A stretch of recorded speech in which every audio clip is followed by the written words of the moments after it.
There are things in Elden Ring that most players never see, never trigger, and never even know exist. And this video is going to walk you through some of the most bizarre, hidden, and genuinely strange ones we could find. Before I move forward, I'm counting on you to support my channel by clicking that tiny subscribe button so that we can spread these amazing videos to folks like you around the world. Thank you. So, a little bit about why this video exists. After the first Rare Anomalies video did well, I went back into the game specifically hunting for the stuff that got cut from that first edit. There was a lot. Some of it was cut because it needed more research, some because the footage wasn't clean enough, and some because I wanted to save the best material for a follow-up. This video is that follow-up. One specific choice I made when putting this together was to front-load the anomalies that have a gameplay impact and save the pure lore mysteries and visual glitches for later, because I think that structure keeps things moving and gives you a reason to stick around. Let's get into it.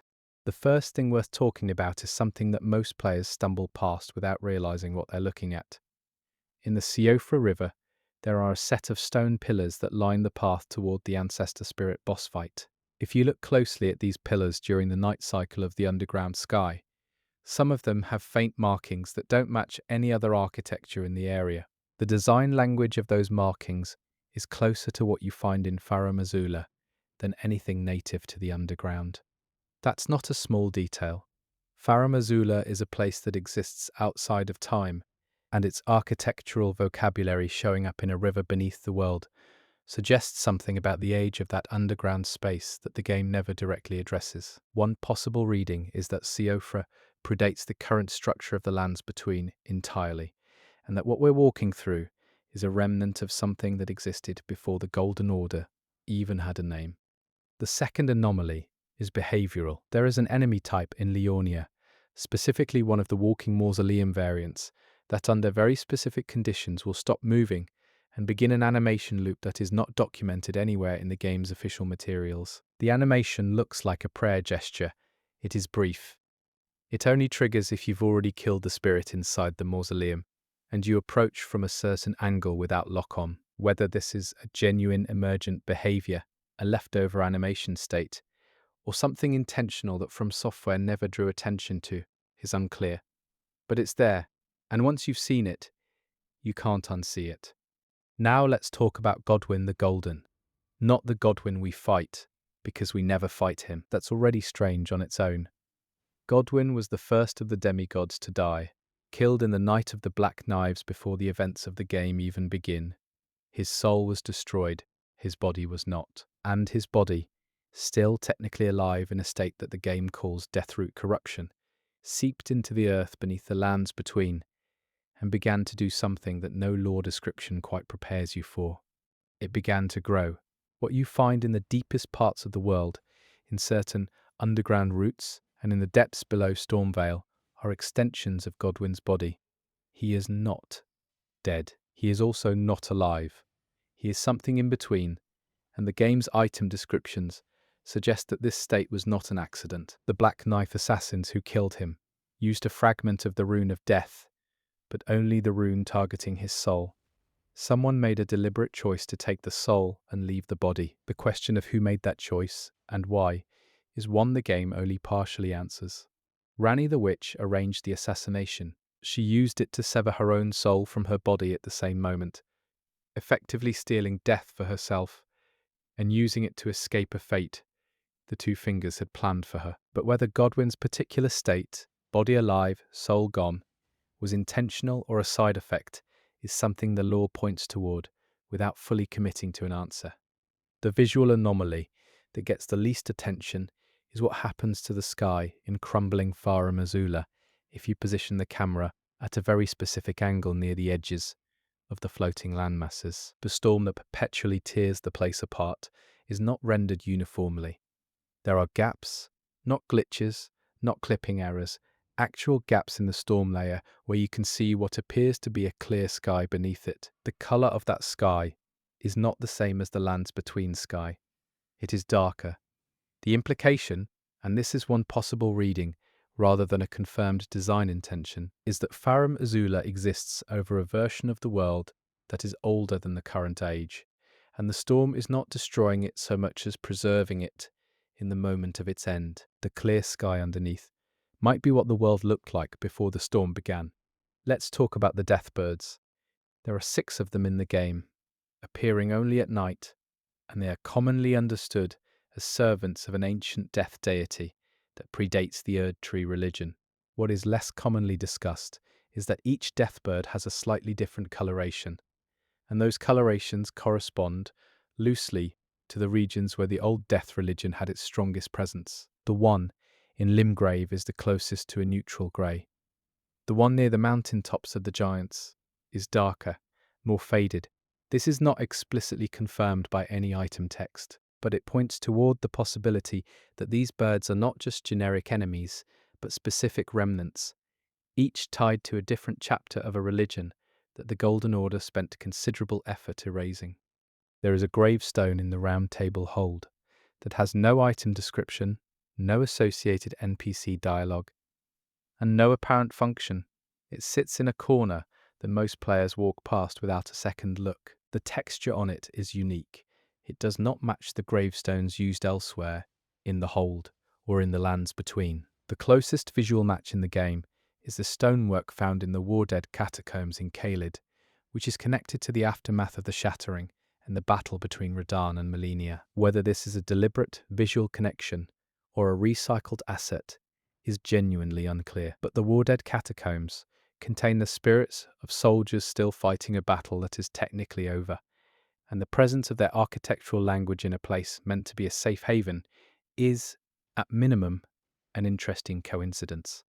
Malenia's fight has anomalies that go beyond the well-known Scarlet Rotbloom attacks. If you kill her in the first phase, at an extremely specific timing, right as her phase transition cutscene begins, the game enters a state where the cutscene plays, but her health bar is already empty. She will finish the transition animation and stand up in her second phase with 0 health. She will not attack, she will not move, she will stand there until the game catches up and registers the kill. This lasts roughly 3 seconds. In that window, she is invincible.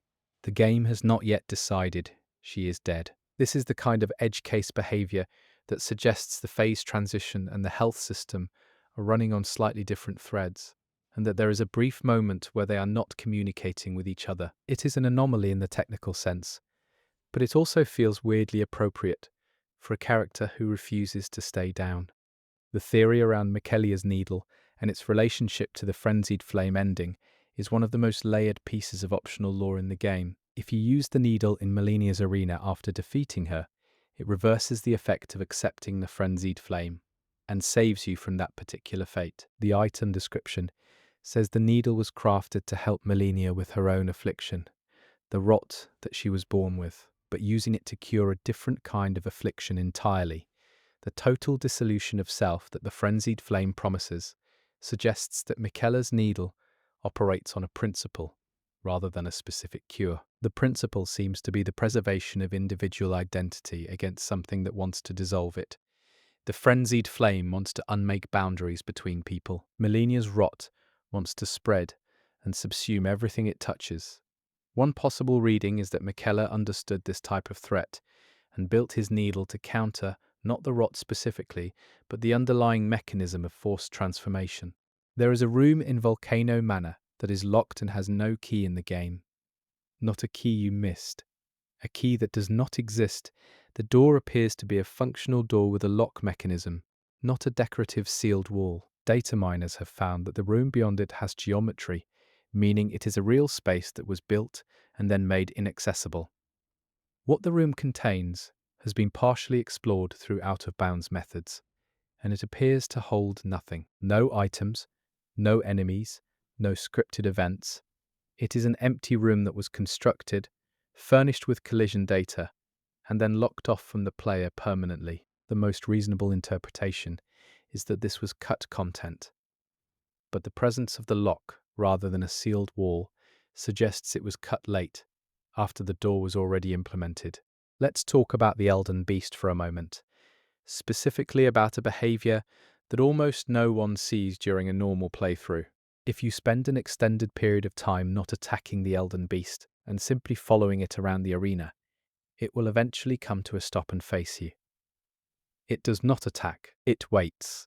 This can last for several seconds before it resumes its behavior. The standard reading is that this is just an AI pause state. But the Elden Beast is described as a cosmological entity, a creature that embodies the Elden Ring itself, sent from the outer gods to serve as its vessel. The idea that something like that would pause and look at you, the Tarnished who has come to unmake or reshape everything it represents, feels like it might be intentional, or it might be an AI idle state. The game doesn't tell you which. There is something strange about the way Starscourge Radahn talks. He has very few lines, and most players remember him for his enormous size and his gravity magic. But if you listen to what he actually says in the lead up to the fight, during the Radahn festival, his dialogue does not sound like a warrior preparing for a fight. It sounds like someone who is grateful. He thanks the fighters for coming. He calls the festival his salvation. This is because Radahn has been driven to a feral state by the scarlet rot that Melania infected him with during their duel, and the one thing he retained was his love of battle. The festival is not a celebration for the attendees. It is a mercy for Radahn. He can no longer be Radahn in any meaningful sense, but he can have this. One possible reading of his dialogue is that he knows exactly what's happening, that he is being hunted by someone strong enough to end him, and that he is choosing to experience it as a battle rather than an execution. The Giant's mountaintops contain something that most players never interact with because it requires approaching a specific rock formation from above rather than below. There is a cluster of frozen corpses at the top of an unmarked peak that holds a single item, with a description referencing the fell god, the fire deity that the giants worshipped before the Erd Tree religion had them destroyed. The item is common enough that most players pick it up and move on, but the frozen corpses surrounding it are posed in a gesture that is used nowhere else in the game for enemy corpses. They are facing east. All of them. The direction that, depending on how you orient the game's map, points towards where the Erd Tree's light would have reached them last. This is either an extremely deliberate environmental detail about the moment of their death, or it is a coincidence created by level geometry. The game gives you no way to know which.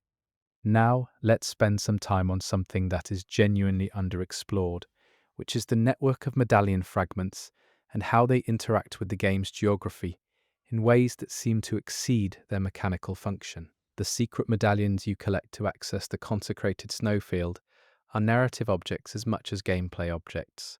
One half is held by Albus, an old man disguised as a pot in a village of people being harvested by a volcano manor target. The other half is held by the Albinaurics in a completely different location.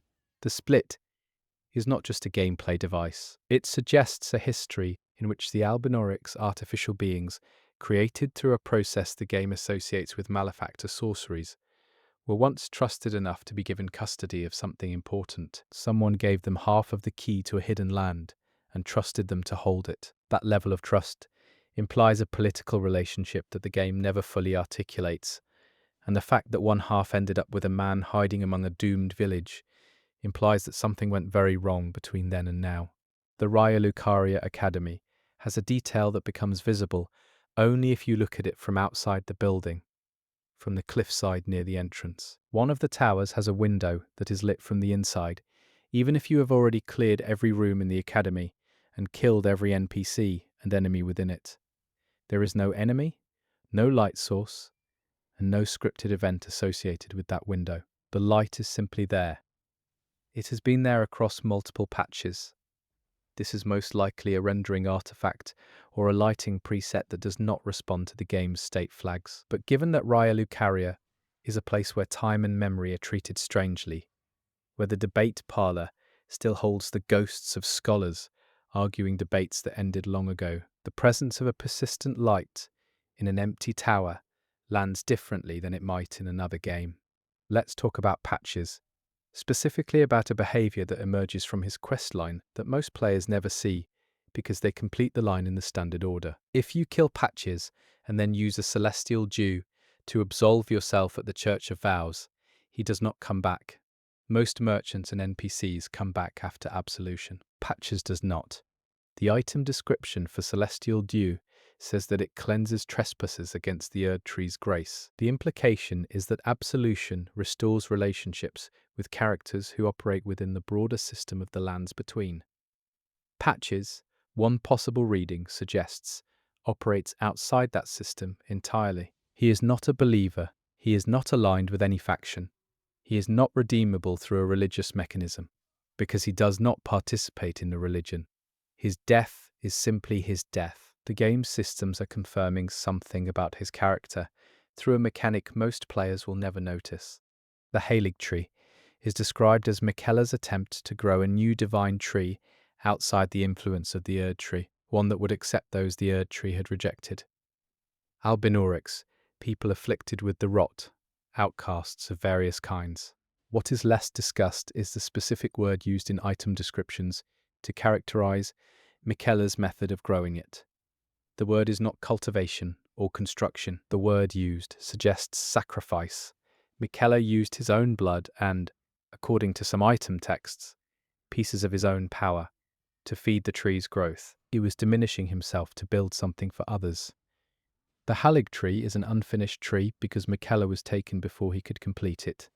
What the Halig tree would have been if he had finished is genuinely unknown, but the item texts point toward the possibility that its completion would have required Miquella to give up something fundamental about himself, possibly the very power that made him a demigod.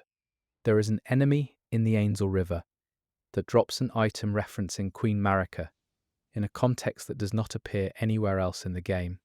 The item is easily missed because the enemy type is common and the drop rate is low, but the description contains a phrase that suggests Marika had a direct hand in the design of the Ainsel River's infrastructure, the waterways and mechanisms that move through it. This is notable because Marika is typically presented as a religious and political figure rather than an architect or engineer. The suggestion that she was involved in the literal construction of underground systems implies a level of practical involvement in the world's physical design that most of her other lore does not address. It points toward a version of Marika who was not just a god queen, but an active builder of the world she ruled. Margit the Fell Omen and Morgoth the Omen King are the same person. Most players know this by now, but what is less often discussed is how the game uses this reveal to recontextualize Margit's dialogue at the game's first major wall, when Margit tells you that your ambitions are an affront, that you should abandon your purpose and go home to die. He is not saying this as a random guardian of Stormvale, he is saying it as the last legitimate claimant to the Elden Lord position, who chose not to take it. Morgoth could have become Elden Lord. He instead dedicated himself to protecting a throne he would never sit on for a god who had abandoned her role. His contempt for the Tarnished is the contempt of someone who has already made an enormous sacrifice, watching others pursue something he gave up. The first boss fight in the game is not a test of skill. It is an argument. Margit is telling you that you do not deserve what you are seeking, and Morgoth already believes it does not matter who sits on the throne because the system it represents is broken. He fights you twice. He loses twice. He dies in the throne room, still calling your ambition an affront. The Frenzied Flame ending is the most discussed ending in the game, but there is a detail in how you reach it that most analyses skip over. To receive the Frenzied Flame, you must descend beneath the capital, past an enormous sealed door, and strip yourself of all equipment before the door will open. The act of removing your equipment is not just a gameplay mechanic. The three fingers, the entity on the other side of the door, cannot mark you while you are wearing anything that connects you to identity, to role, to the world above. The removal of equipment is the removal of self. You are not the tarnished warrior, not the champion of any faction, not the holder of any item. You are just a body, and that is what the Frenzied Flame needs. This is consistent with everything the lore says about the Frenzied Flame's ultimate goal, which is the erasure of separateness. The door requires you to demonstrate, before you even enter, that you are willing to let go of the things that make you a specific person. It is the most explicit opt-in the game presents, and most players click through it without registering what they're agreeing to. Let's close with something that sits in the gap between glitch and intention. In a very specific location in Leyndell, the royal capital, If you jump from a certain parapet and land on a section of rooftop that is not meant to be accessible, you can see through the geometry of the Erd tree itself. The interior is not rendered. There is nothing inside the Erd tree. This is standard game development. You don't render the interior of things players are not supposed to enter. But the Erd tree is the central object of the entire game's theology, the thing every faction is either serving or opposing, and its interior is literally empty. You could argue this is just an engine limitation. You could also argue that From Software has a long history of using negative space as a design statement, of letting the absence of something communicate meaning. The Erd tree, the source of grace, the foundation of the Golden Order, the thing Marika built her religion around, has nothing inside it. The grace it gives out came from the Elden Ring, which is now shattered. The Erd tree is a vessel that is no longer holding anything. And from the right angle, if you fall through the world a little, you can see that for yourself. You said, continue, for an additional 8 hours continue for an additional 8 hours 18. 1-8 Claude responded, there is a detail about the walking mausoleums that almost nobody talks about, and it is not about the mausoleums themselves, but about what happens to the land. There is a detail about the walking mausoleums that almost nobody talks about, and it is not about the mausoleums themselves, but about what happens to the landscape around them after they die. When you knock the barnacles off a walking mausoleum, and it collapses, the ground beneath it is permanently altered. The grass does not grow back, the soil texture changes, the footprint of where it stood becomes a kind of scar on the terrain. This is not unique to one mausoleum. Every single one of them leaves this mark. The game never draws attention to it. No item description references it. But given that the walking mausoleums exist to preserve the remembrances of fallen demigods, to carry death around the world in a shell of stone, the idea that they leave a permanent wound on the ground wherever they fall is either a technical artifact of how the terrain mesh responds to the collision event, or it is one of the more quietly poetic details in a game full of them.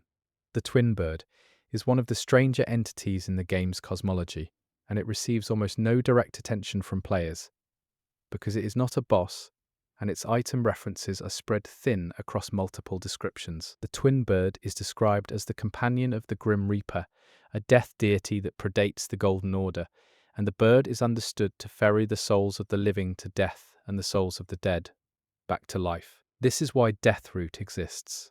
This is why the cycle of death in the lands between was disrupted in the first place. But the specific detail that gets overlooked is the word companion, not servant, not creation, companion. The relationship between the twin bird and the death deity it accompanies is framed as a partnership, which implies a history, a meeting, a decision made by two entities at some point before the game's events that change the structure of death in the world.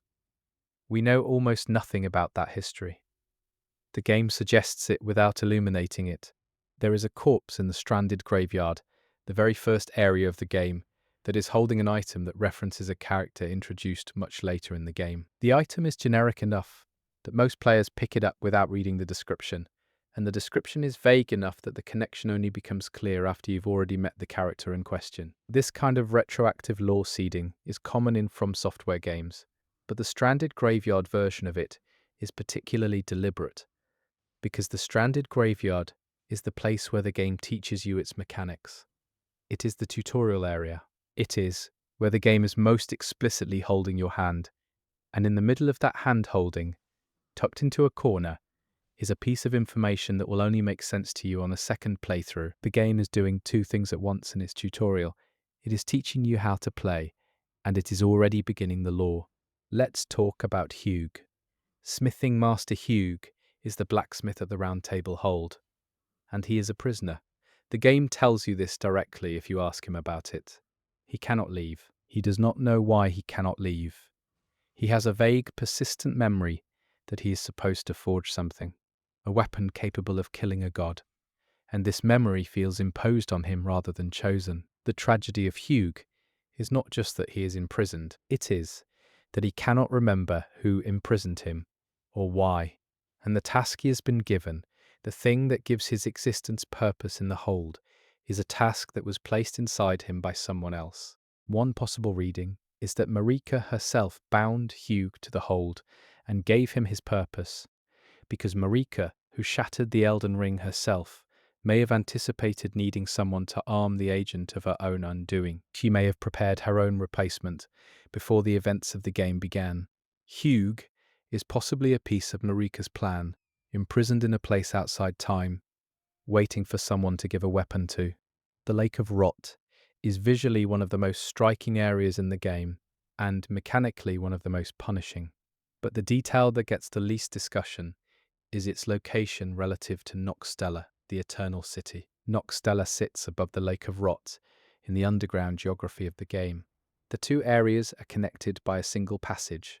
The Eternal Cities were built underground by the Numen people, and Marika is herself of Numen descent. The Lake of Rot, being positioned directly beneath one of the great underground cities, suggests either that the rot predates the city and the city was built above it knowingly, or that the rot developed after the city was built and the city's inhabitants had to live with it, growing beneath them. The item texts in Noxtella do not directly address the lake below. They talk about the city's history, its relationship to the stars, the telescopes the inhabitants used to watch the sky they could not see, a civilization of people underground, using instruments to observe stars through miles of rock and earth, sitting above an expanding lake of biological dissolution. Whatever choices they made that led to that situation are not recorded anywhere the player can find. Ranni's questline is the longest and most structurally complex in the game, and it has an anomaly at its ending that most players experience without registering as anomalous. When you complete Ranni's quest and trigger her ending, she appears to you in the conclusion as a full physical presence, despite the fact that her entire arc has been about the separation of her soul from her body, about existing as a soul inhabiting a doll.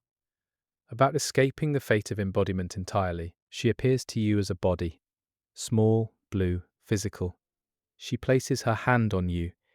This is either a contradiction, or it is the point.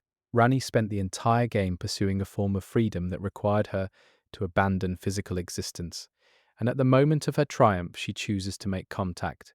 Whether this is Ranni reconsidering what she wanted, or whether it is the game offering a gesture of warmth that exceeds its own law, or whether it is something deliberate about what the Age of Stars means for the relationship between souls and bodies, is something the game leaves entirely open.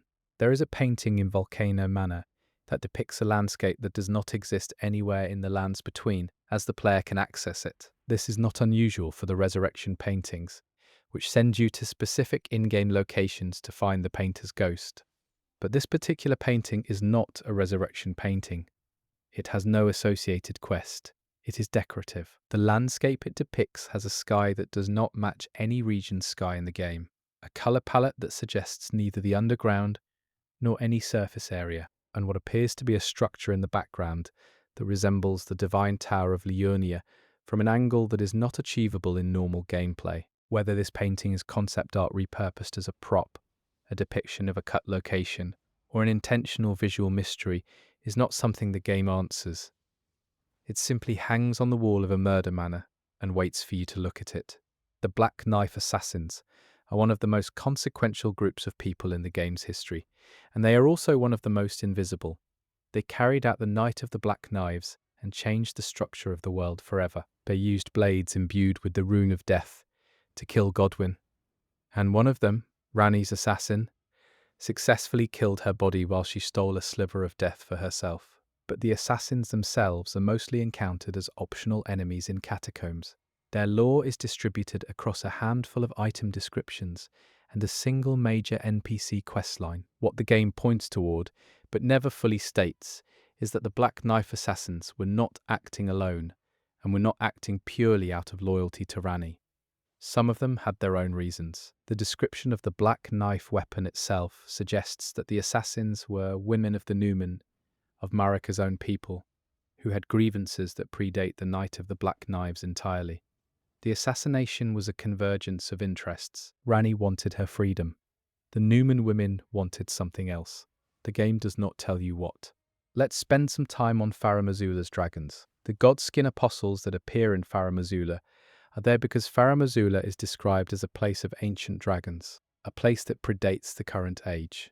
The dragons that still inhabit it, including Lanziax and the ancient dragon Fortisax, are not enemies of the current order in the way most enemies are. They are survivors of an older order. Fortisax is particularly significant because he is described as having been a companion of Godwyn the Golden, the same Godwyn who became the first death, the one whose soul was destroyed and whose body corrupts the earth. Fortisax fought the death itself, the spreading deathroot corruption, on Godwyn's behalf and lost. He is now found in a dream, Godwyn's dream, still fighting a battle he already lost, still loyal to someone who no longer exists in any meaningful sense. When you fight Fortisax, you are entering a dream and killing a creature that has refused to stop grieving. That is the whole fight. That is what you are doing. The Tibia Mariner enemies are skeleton figures that ride boats across dry land and summon undead when attacked. They are bizarre enough visually that most players engage with them as a curiosity without thinking too hard about their lore function. But the item they drop, the Deathroot, is the same item associated with Godwyn's corrupting influence on the world. The Tibia Mariners are collectors. They move through the world gathering the dead, and the Deathroot they carry suggests they are connected to the same disrupted death cycle that defines the game's central problem. One possible reading is that the Tibia Mariners are what the Death Ferry system looks like when it has broken down, when the twin birds cycle has been interrupted, and the mechanism for moving souls between life and death has become something grotesque and aimless. They are not guiding souls anywhere, they are just accumulating them. There is a detail in the mountain tops of the giants that becomes visible only during the game's nighttime cycle, which most players cycle through without paying attention to the sky. On clear nights in the mountain tops, if you look toward the east, there is a light source that does not correspond to any in-game object or landmark. It is not the Erd tree. The Erd tree's glow is golden and comes from the south. This light is white, and it comes from below the horizon line, as if something beneath the earth is producing it. The most likely technical explanation is a lighting bleed from a neighboring zone's ambient settings. But the mountain tops of the giants is the location of the Forge of the Giants, the place where the giants were commanded to keep a flame burning. A flame that the Erd tree fears. A light beneath the earth in that region lands differently than it would anywhere else. Let's talk about Melina and what the game almost tells you about her origin. Melina appears to you as a maiden, offers to help you level up, and drives the first major narrative goal of the game, getting you to the Erd tree. She describes herself as having no origin, no home, one eye closed. The closed eye is significant because the only other characters in the game with a single closed or sealed eye are associated with the Rune of Death and with the events of the Night of the Black Knives. One possible reading, and the game never confirms this, is that Melina is Marika's daughter, a child who was not given a demigod's power or a place in the world, but was instead given a purpose. That purpose seems to have been delivered to her in a message from Marika herself. Melina carries words from Marika to the Tarnished. She is a messenger who became a guide who becomes, in one ending, a martyr. The game points toward her being something more than she presents herself as, without ever closing the gap between suggestion and confirmation. The Round Table Hold exists outside the lands between, in a literal geographical sense.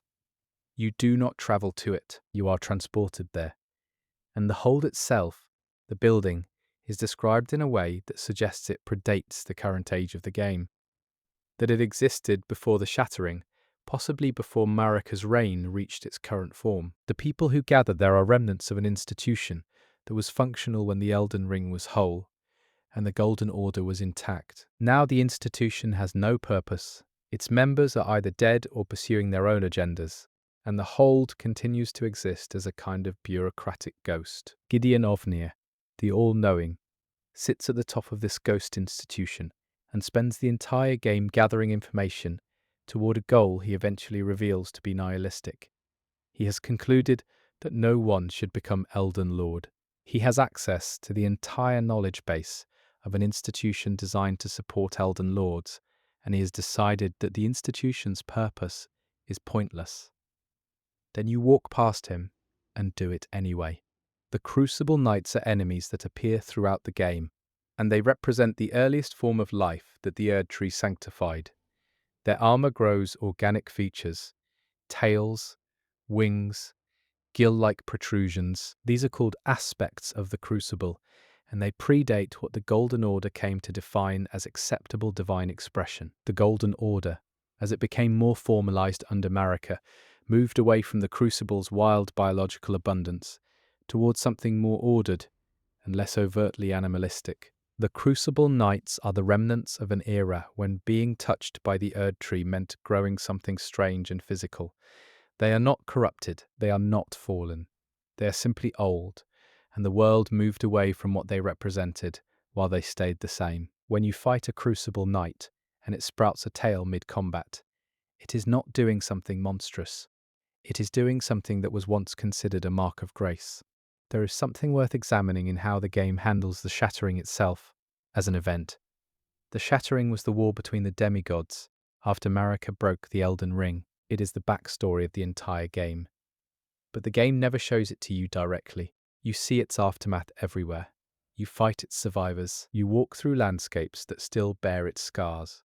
But the event itself, the actual moment of the Shattering and the wars that followed, exists entirely in the past tense. This is a specific narrative choice, not a limitation. The game could have shown you the Shattering. It chose not to. One possible reading of that choice is that the Shattering is not actually over. The demigods are still at war. Radahn is still pinning the stars in place until he is killed. Melania and Radahn's duel ended in a draw that destroyed a region of the world. Morgott is still guarding the throne. The Shattering did not have an ending that anyone agreed on. You arrive in the middle of a war that everyone is losing, and you are asked to finish it. Let's examine the Amber Starlight item and its connection to Lunar Princess Ranni in a way that most players skip over. Amber Starlight is described as a fragment of an amber material that fell from the sky in an age before the Erd Tree. It predates the current Divine Order entirely. You bring it to Seluvis, Ranni's puppet master sorcerer, as part of a questline. Seluvis is one of the most overtly sinister characters in the game, a man who drugs NPCs and turns them into puppets for his collection. The fact that a material predating the Erd Tree flows through his questline points towards something about where Seluvis's loyalties and interests actually lie, which is not with Ranni's ultimate goal, but with something older and more personal. His interest in pre-Erd Tree materials suggests he is not just a deviant sorcerer, but a researcher working in a tradition that the current age would consider forbidden. There is an enemy in the Altus Plateau, one of the lesser soldiers patrolling a ruin near the Shaded Castle, that has a piece of equipment equipped that does not match its enemy type. This is not a loot table error in the traditional sense. The item it is equipped is associated with a faction that has no presence in the Altus Plateau area. The equipment belongs to an enemy type found exclusively in Caelid. This soldier, in a ruin in the Altus Plateau, is wearing something that implies it either travelled from Caelid, was present during an event that connected the two regions, or was equipped by whoever placed enemies in the area during development, without fully auditing the loadouts. Whether this is a story detail or a development artifact, the soldier stands there in its mismatched gear, and if you read what that gear means, it has no reason to be there. The Elden Ring itself, as an object, is described differently in different item texts, and those differences are not always consistent with each other. Some descriptions frame it as a law, the fundamental rules of the world. Others frame it as an object, something that can be held, broken, and reconstituted. Others frame it as a living thing, something that grows and changes. These inconsistencies might be the result of different characters in the game having different understandings of what the Elden Ring is, which is a realistic and interesting narrative choice, but they might also point toward the Elden Ring being genuinely different things depending on who is interacting with it. For Marika, it was a law she could interpret and enforce. For the Greater Will, it was a tool it sent into the world. For the demigods, it was an inheritance they shattered and divided. One possible reading is that the Elden Ring has no fixed nature, that it becomes what whoever holds it needs it to be, and that this is precisely why it is dangerous.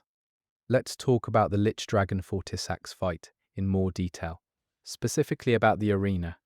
The fight takes place in a dream within a dream, in a space that is visually defined by a blackened, dead landscape, with pillars of gold lightning. The gold lightning is specifically Fortisax's own power, described as a primordial form of lightning magic that predates the storm magic of Farum Azula's own dragons. The arena is Fortisax's mind, or what remains of it. It is a place where the death he has been fighting for so long has taken over everything, and he stands in the middle of it still, using the only thing he has left, his own ancient power, to push it back. The floor of the arena, if you look at it during the fight, has the texture of something that was once living. It has the quality of skin or bark, something organic that has been burned and killed, but not destroyed. One possible reading is that you are fighting inside Godwyn, that the dream space of the arena is Godwyn's interior world, the place where whatever remains of Godwyn's existence persists, and Fortisax is fighting the death inside his friend's own body. There is a character that most players miss entirely because his quest requires you to explore an area that is not on the critical path and has no obvious marker pointing toward it. Yura, Hunter of Bloody Fingers, is one of the more fleshed out NPCs in the game's early regions, a hunter who tracks down Bloody Fingers and kills them before they can invade other players' worlds. His personal quest involves a Bloody Finger assassin who is hunting him, and his arc ends in a confrontation that is easy to miss if you do not return to his location at the right time. What the game points toward, through Yura's dialogue, is a set of beliefs about the nature of the Tarnished's mission that are different from what most characters express. Yura does not believe in Marika. He does not believe in the Elden Ring. He believes in a very simple ethical principle, that the strong should not be allowed to prey on the weak, using the game's invasion system as a metaphor for unchecked violence. And he has dedicated his existence to enforcing that principle in a world that has otherwise abandoned ethics entirely. He is one of the few characters in the game who is not motivated by divinity, legacy, or power. The giant's fire, that the fire giants protect, is described as a flame that can burn the Erd tree. This is the key mechanic that unlocks the final area of the game. You use this fire to set the Erd tree alight and open a path through it. But the specific word used in the description of this fire is not destroy. The word used suggests transformation, or more precisely, revelation. The fire does not eliminate the Erd tree. It reveals what is underneath it.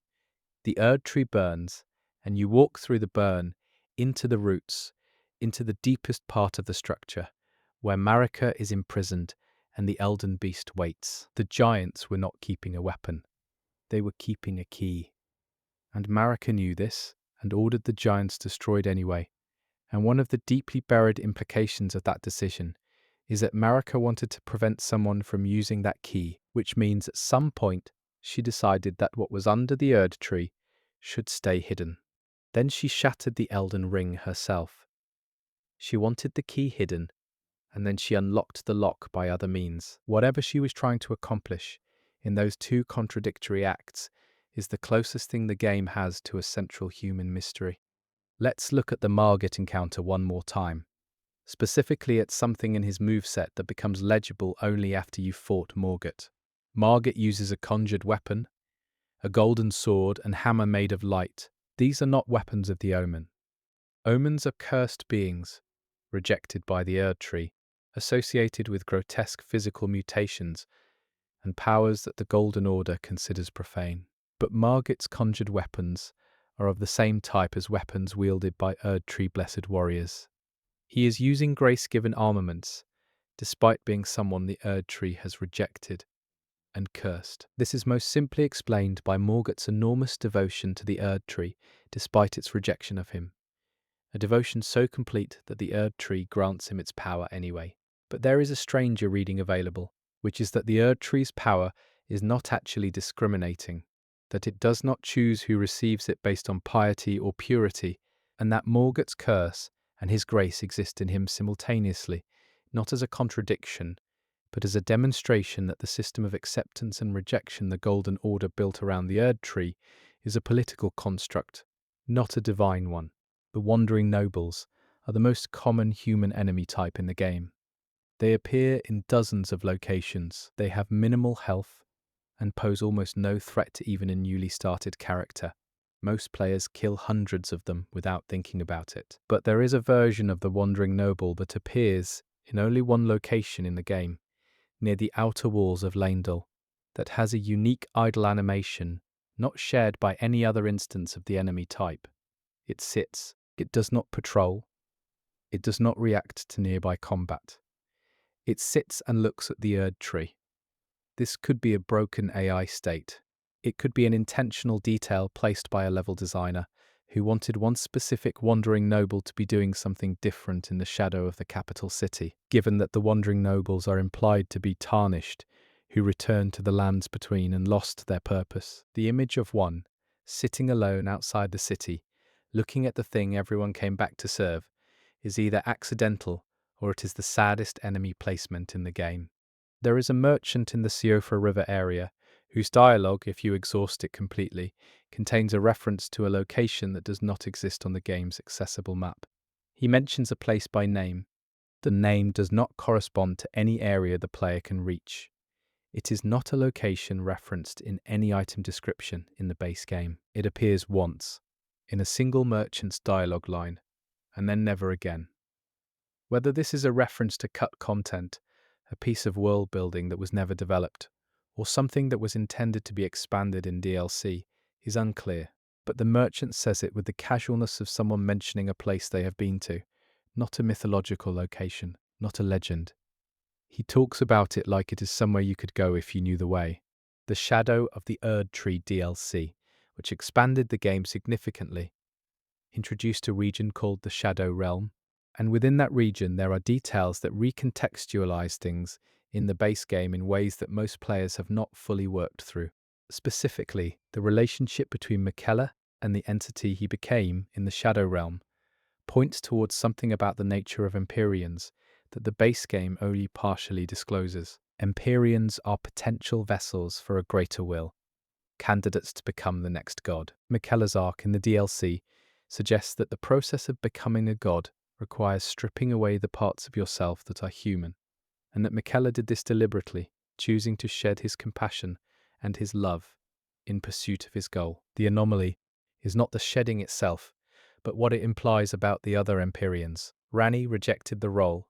Melania was too consumed by her affliction to pursue it, and Miquella pursued it, and in pursuing it became something that the base game's version of him, the beloved creator of the Halig tree, the child who made a tree for the rejected, would not have recognized as itself.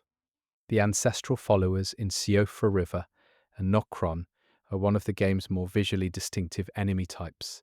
Tall, antlered figures that worship an ancestor spirit, a massive deer made of light and bone. Their weapons are primitive, their behavior is tribal, in a way that suggests they have been in the underground for an extremely long time. But the specific detail that gets overlooked is the light their arrows emit. When an ancestral follower fires an arrow at you, the arrow glows. The color of that glow is not the gold of the Erd Tree. It is a different color entirely, closer to the light emitted by the ghost fires you find throughout the underground areas, the same fires associated with the dead who were denied the Erd Tree's grace. The ancestral followers are not using Erd Tree blessed light. They have their own light source, their own form of the sacred, built around their ancestor spirit, rather than the tree above them. They are an entire religious tradition that developed independently of everything happening on the surface. Let's examine the full moon sorceries and their connection to Renala and the moon in a way that reveals something about the game's cosmology that is easy to miss. Renala wields the full moon as a sorcery. Her daughters, the NPCs connected to her questline, also reference the moon. The Academy of Raya Lucaria is built around sorcery that draws on the moon's power. But the moon in Elden Ring is not a neutral astronomical object. One possible reading, supported by a handful of item descriptions, is that the moon is an outer god, or at minimum a vessel for an outer god's influence, in the same way the frenzied flame and the stars represent different cosmic forces competing with the greater will. If this is correct, then Renala and the entire sorceress tradition of Raya Lucaria are drawing on the power of an entity that operates in opposition to, or at least independently, of the greater will and the Urge Tree. The Academy was built inside the territory of the Golden Order. Its power source may have always been something the Golden Order would consider a rival. There is a set of ruins in Limgrave, near the water's edge, that has a layout that mirrors the layout of a set of ruins in the mountaintops of the Giants, not approximately. Precisely, the footprint of the two ruin sets is identical. The placement of broken walls, the orientation of collapsed columns, the positioning of the item pickups within each site all match. This could be a development efficiency decision, reusing a level asset to populate two different areas. It could also be an intentional architectural choice that points toward the two locations having a shared history, built in the same era by the same people, one near the sea and one near the sky, both now equally destroyed. The game gives you no way to know which explanation is correct, and both are plausible given what you know about the history of the lands between. Let's end this section by looking at what the game does with the concept of grace itself, specifically at the way grace is represented visually and what that representation might mean. Grace in the game is shown as golden light that appears at sites of grace, as the glow in the eyes of those who are tarnished, and as the beams of golden light that emerge from sites of grace and point toward your next objective. These beams are called the guidance of grace. They point you in a direction. They do not explain why. They do not tell you if the direction is good. They simply illuminate a path and trust you to follow it. Given that the game ends with you making a fundamental choice about the nature of the world, and that several of the endings are explicitly against what the grace-guided path has been pointing you toward the entire game, the golden beams take on a different quality in retrospect. You were being guided somewhere. The game waited until the very end to ask you if you wanted to go there. Everything before the final choice was grace, pointing at a destination. And the final choice is the only moment in the entire game where you decide whether grace was leading you somewhere worth going. The Scarlet Rot is described throughout the game as a disease, an affliction, something to be cured or endured. Melania was born with it, and it has consumed her body over her lifetime, driving her to wear a full suit of armor to contain it. But there is a reading of the Scarlet Rot, available in the item descriptions, that is not about disease at all. The rot is associated with Rot Goddess, an outer god who is distinct from the greater will, and who has an agenda of its own. The rot does not spread randomly. It spreads in patterns. It converts what it touches into something new, something aligned with the Rot Goddess's nature, rather than with the nature of whatever it replaced. Caelid, the region destroyed by Melania's bloom, is not just a wasteland. It is a region in the process of being converted. The scarlet flowers, the strange fauna, the altered landscape, these are not just signs of destruction, they are signs of replacement. The Rot Goddess is not killing the world, it is rewriting it. And Melania is its most powerful instrument. A woman who fights the nature inside her with every resource available to her, and who, at the moment of her deepest desperation, stopped fighting and let it out. There is a very specific sound effect in the game that plays in only one location, in a corridor beneath Stormvale Castle, that connects to the area where Godwyn's body has begun to corrupt the stone. The sound effect is not ambient architecture noise, and it is not an enemy. It is low, rhythmic, and it matches no other sound in the game's audio palette. It is not in the ambient soundscape files that have been catalogued by the game's audio community. It plays in that corridor and nowhere else. Whether it is the sound of Godwyn's corrupted body producing a biological rhythm, a remnant of a development build that was never fully cleared from the final product, or something else entirely, no official source has addressed. It plays, you hear it, you move on. Most players never know they heard something that doesn't belong. The 2 fingers and 3 fingers represent opposing cosmic principles in the game, though the game frames only the 3 fingers as a threat. The 2 fingers are the intermediaries of the greater will, the entities through which the greater will communicates its intentions to the world. They are in the round table hold, They speak through finger readers, old women who interpret their gestures. The system is almost comically indirect. The greater will, a cosmic entity of immense power, communicates with the world through a pair of giant disembodied fingers whose messages are interpreted by very old women. One possible reading of this elaborate intermediary chain is that the greater will is not actually interested in the world in any direct sense. It has set up a system of interpretation that puts multiple layers of distance between itself and any given outcome. The finger readers might be wrong. The two fingers might be misrepresenting the greater will's intentions. The greater will may have moved on entirely, and the entire system may now be running on its own momentum, with no greater will behind it at all. The game does not confirm or deny this, but it points toward the possibility that the divine authority everyone in the game is either serving or fighting against may no longer be present. Nefeli Lukes and her connection to Gideon Ofnir contains a detail that most players either miss or do not think through. Nefeli is Gideon's adopted daughter. She is also one of the most straightforwardly heroic characters in the game, a warrior who simply wants to fight well and do right by people.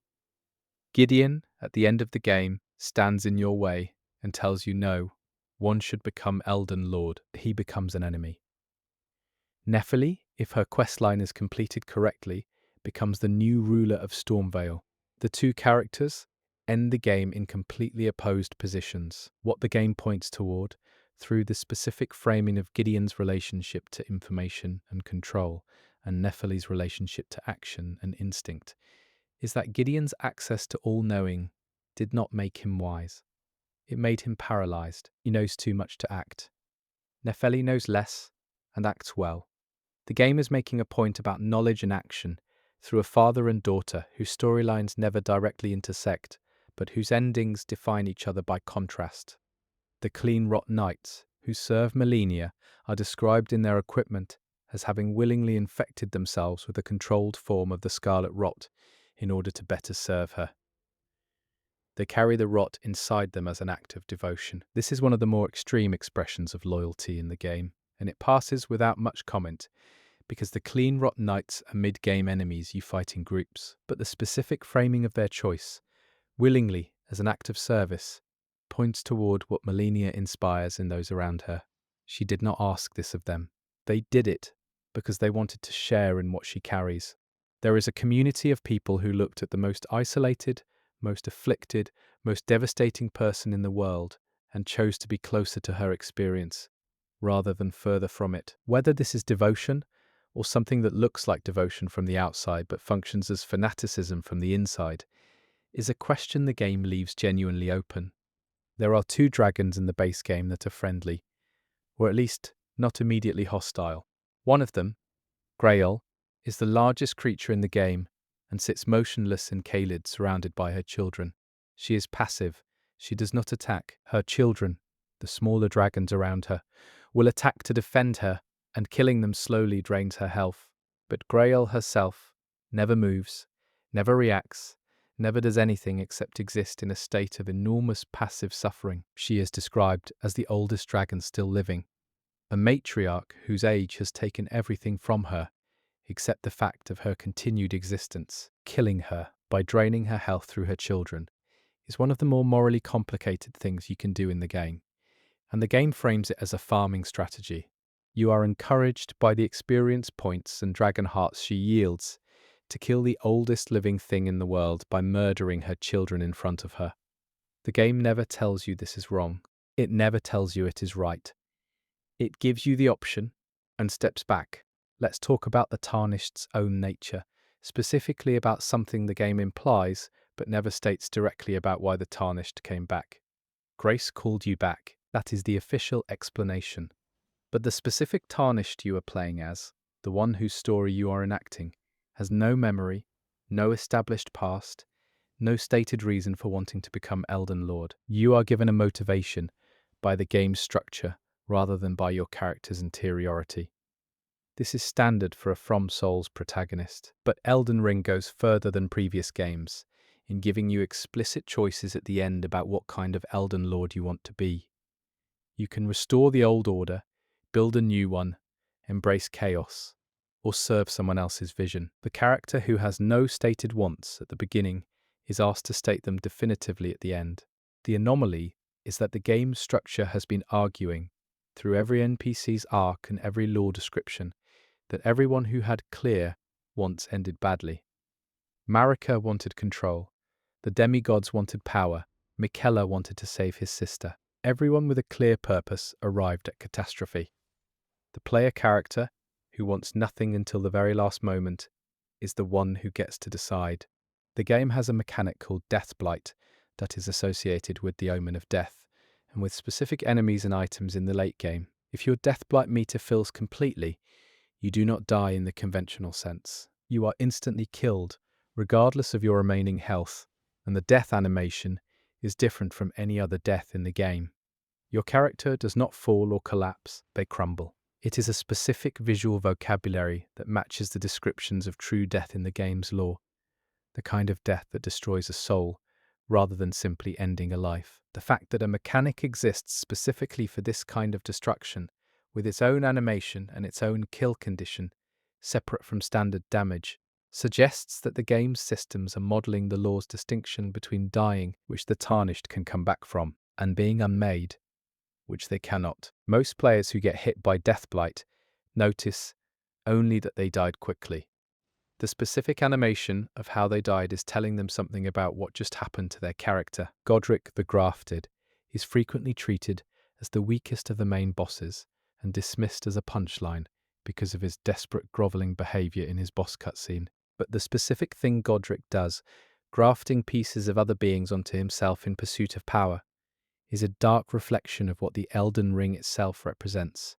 The Elden Ring is described as a ring of power made of many great runes.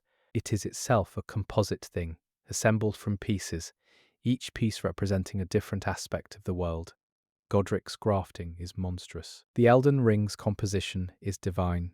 The difference between them, according to the game's lore, is legitimacy and scale. Godric is doing what Marika did, assembling power from pieces, but without the authority and without the cosmic backing that made Marika's version of the same act the foundation of a religion. He is a diminished, desperate echo of a divine principle, and the fact that the game presents him as a joke while presenting the Elden Ring as sacred is one of the more quietly pointed observations the game makes about who gets to decide what counts as legitimate power.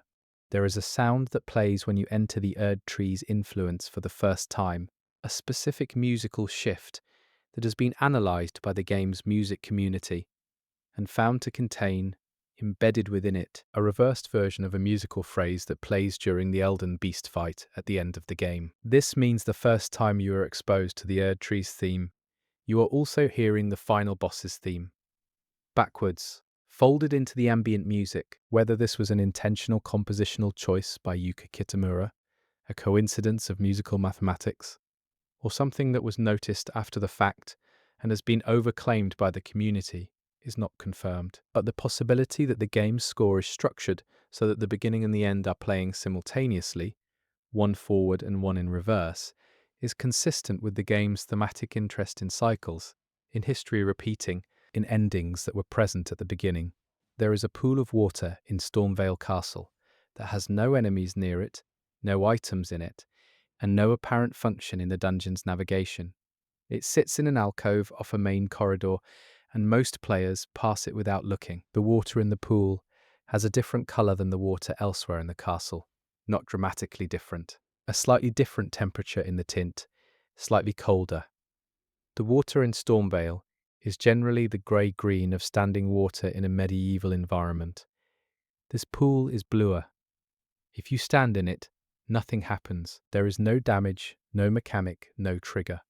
It is simply a pool of slightly different coloured water in a corner of the first major dungeon in the game. It is the kind of detail that suggests either a level designer made a pond and forgot to adjust its material settings, or a level designer made a pond and adjusted its material settings for a reason that was never explained to anyone. The final anomaly, worth sitting with, is not a glitch, not a hidden mechanic, not a piece of obscure lore. It is structural. Elden Ring is a game about a shattered divine object and the chaos that followed its shattering. It is also a game that was made in fragments, assembled from pieces of lore, distributed across items, environments, and dialogue, requiring the player to reconstruct meaning from incomplete evidence. The game's form and its content are the same thing. You are inside a shattered narrative, trying to figure out what the whole thing looked like before it broke. Every incomplete lore description is a rune shard. Every ambiguous ending is a demigod who survived the shattering with their own interpretation of what should happen next. The game does not tell you the truth, because the truth was shattered before you arrived. What you are doing when you play Elden Ring, reading item descriptions, piecing together NPC storylines, watching for details in the environment that don't quite fit, is the same thing every character in the game is doing. You are trying to understand something that may have already passed beyond understanding. And then you walk up to the shattered ring and you try to put it back together anyway. You said, continue for an additional 8 hours the same way, continue for an additional 8 hours the same way. 1, 8, 4, 9, Claude responded. There is a small detail in the way the Erd tree changes colour over the course of the game that most players notice without consciously registering. There is a small detail in the way the Erd tree changes colour over the course of the game that most players notice without consciously registering. At the start of your playthrough, the Erd tree is gold, warm, bright, the colour of something healthy. As you progress through the game, and the events around the tree become more catastrophic, the Erd tree's colour shifts. It becomes more amber, more orange, closer to the colour of something burning than something living. By the time you approach the endgame, the tree has a quality of light that is almost uncomfortable, too bright, too hot, the way sunlight looks when there is too much of it and not enough atmosphere to soften it. This shift is gradual enough that most players do not identify a specific moment when it happened. It happens the way things decay in real life, not all at once, but continuously, and you only notice when you compare where you are to where you started. The bell-bearing system is one of those game mechanics that most players engage with purely for its utility, bringing merchant inventories to the round table hold for convenience. But the specific framing of what a bell-bearing is in the item descriptions is worth examining. A bell-bearing is described as containing the soul of a merchant, not a symbol of a merchant, not a representative item. The soul, when a twin maiden husk at the round table hold receives a bell-bearing and begins selling that merchant's inventory. The implication is that the soul of the merchant is now imprisoned in the hold's commercial apparatus, continuing to do in death what they did in life. The twin maiden husks who run this transaction are described as remnants of a two-bodied maiden who has already mostly died. They are dead women selling the inventories of dead merchants to the living. The entire economic system of the Round Table Hold is built on souls that could not leave. Let's spend some time on Blade, because Blade is one of the most beloved characters in the game, and his ending is one of the most discussed, but there is a specific detail in how his ending plays out that points towards something about Ranni that is less comfortable than most analyses acknowledge. Blade is a shadow, a half-wolf created by the Two Fingers to watch over Ranni and, if she ever moved against the Greater Will's plan, to kill her. He does not know this about himself. He believes he is Ranni's loyal companion, her knight. And he is. He is completely loyal to her. But when Ranni completes her plan and severs herself from the Greater Will's influence entirely, something in Blade breaks. The programming that the Two Fingers built into him activates. Even though Ranni is already gone, already safe, already free, he cannot stop it. He goes mad at Ranni's rise, and you find him there howling, attacking everything, no longer the person he was.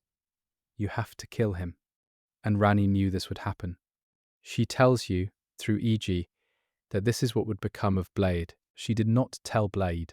She accepted his loyal service, allowed him to believe in their friendship completely, and let him walk toward a destruction she knew was coming.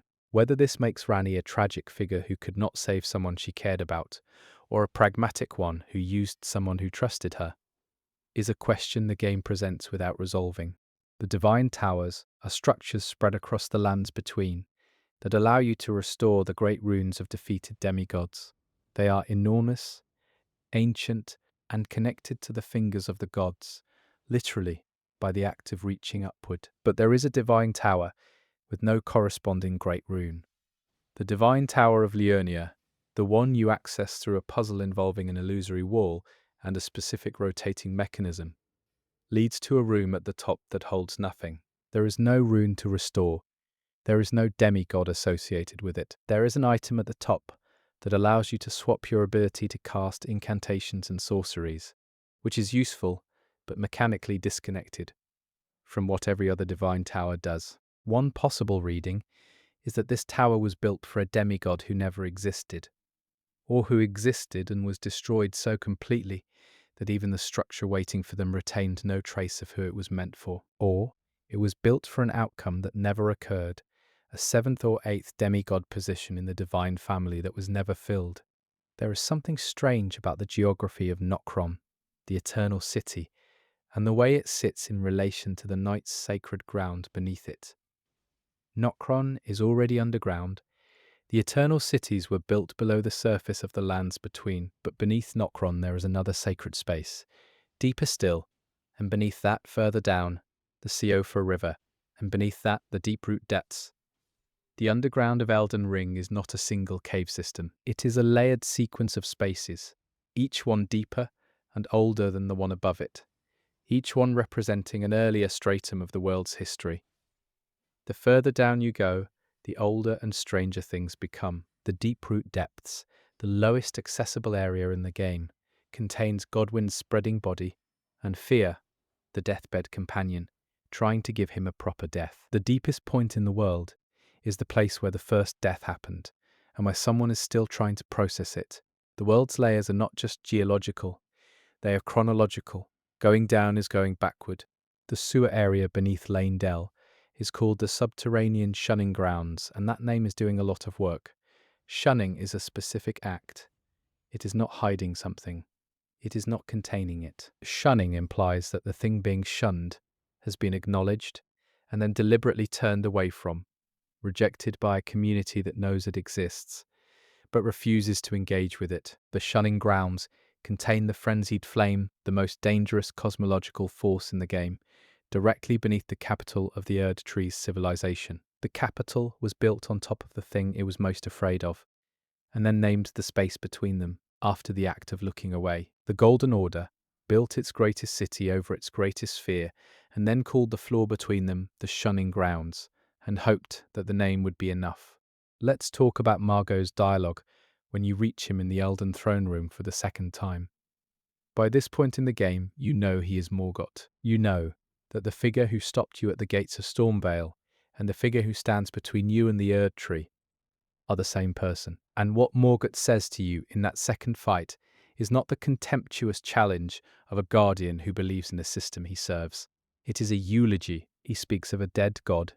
He speaks of the Erd Tree as something that can no longer give what it once gave. He fights you in service of an institution he knows is empty, and he knows it, and he fights you anyway. Morgott is not a true believer defending a living faith. He is a man standing at the grave of something he loved, refusing to let anyone else approach it. Because to let someone else approach it would mean acknowledging that it is actually gone. There is an item in the game called the Newman's Rune, and its description is almost aggressively vague about what the Newman actually were. It says they are a people from a distant land, who came to the lands between. It says Marika is of their lineage. It says they have long lifespans. That is nearly everything the game tells you directly. But if you trace the word Newman through every item description that references it, a picture assembles of a group of people who arrived in the lands between, already carrying a specific relationship to death, specifically to the idea that death can be manipulated and that souls can be managed in ways that the native peoples of the lands between did not practice. The Newman brought with them a cultural familiarity with death as a mechanism rather than a mystery. Marika, who eventually restructured the entire world's relationship to death by removing the rune of death from the Elden Ring, was doing something that her people's tradition had perhaps been pointing toward for a very long time. Let's examine the Carian royal family in a way that goes beyond Renala's boss fight. The Carians ruled Liurnia before the Academy of Raya Lucaria was established there, And the relationship between the Carian royals and the Academy is described as an uneasy alliance rather than a unified institution. The Carians had their own sorcerous tradition, lunar magic, distinct from the glintstone sorcery that the Academy developed. When Renala married Radagon, it was a political union that briefly aligned the Carian kingdom with the Erdtree's order, since Radagon was a champion of the Golden Order at the time. Then Radagon left to become Marika's consort, because Radagon and Marika are the same person, and the revelation of that fact makes Renala's marriage not just an abandonment, but something stranger. She was married to someone who was already their own spouse. Whether Radagon was aware of this duality during his time with Renala, whether their relationship was genuine, or a strategic act by a being managing multiple identities across the political landscape, is not something the game resolves. The Godskin Noble and Godskin Apostle enemies are among the more disturbing in the game, and they receive specific lore treatment that is often overlooked because players encounter them primarily as challenging combat obstacles. The Godskin coveted the power of the gods they served, and eventually turned against them. They wear the skins of gods. This is in the item description stated plainly, but the specific gods they killed are not named. The game tells you that members of the Godskin Covenant killed actual gods and made their skins into the robes these enemies wear, and then it moves on without identifying whose skin you are looking at when you fight them. One possible reading, suggested by the locations where Godskin enemies appear and the lore of those locations, is that some of the gods they killed were minor, local divine figures that predate the Erdtree religion, spiritual presences that the Golden Order absorbed or displaced rather than named. The Godskin Apostles may be wearing the skins of gods whose names were forgotten before anyone thought to record them. There is a rock in Stormhill, near the path leading up to Stormvale Castle, that is not part of the terrain. It is an object. It has collision. You can walk around it. It is placed in a specific spot on the slope, in a way that no other rocks on that hillside are placed. It does not contain an item. It does not trigger an event. Several members of the game's exploration community have documented it and reached no consensus on what it is. It might be a marker placed during development for a quest event that was cut. It might be a navigation aid placed for enemy pathing that was left in the final build. It might be purely decorative, a single rock placed by a level designer who wanted the slope to look a specific way. It sits on the road to the game's first major castle, and it is irrelevant to everything, and it has been there since launch.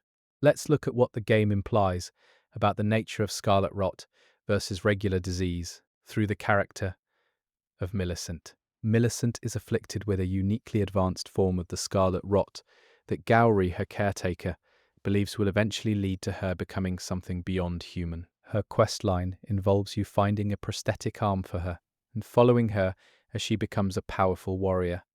The end of her questline asks you to make a choice about her. You can invade her world and take a parasite from her that gives you a useful item, or you can protect her from invaders trying to do the same thing and allow her arc to complete naturally. If you protect her, she disappears and leaves behind an item describing her final state. She has become something connected to the rot goddess, her identity absorbed into something larger, and the description frames this not as a death, but as a completion.